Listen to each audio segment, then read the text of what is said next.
Reload es el séptimo disco de estudio del grupo, considerado como uno de los 4 pilares del thrash metal. La continuación del álbum Load fue lanzado un día como hoy, pero hace 17 años.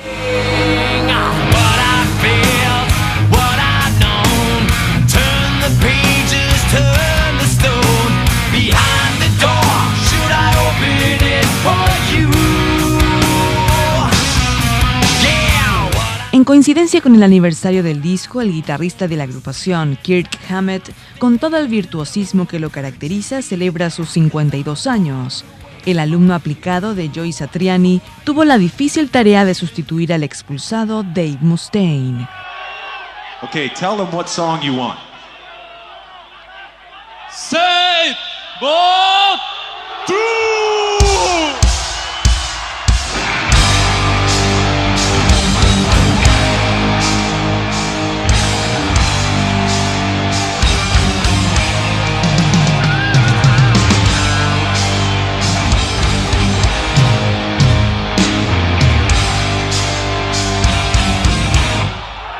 El pasado 24 de marzo, los fans paraguayos de Metallica vibraron con James Hetfield, Lars Ulrich, Robert Trujillo y Kirk Hammett en un concierto único e inolvidable.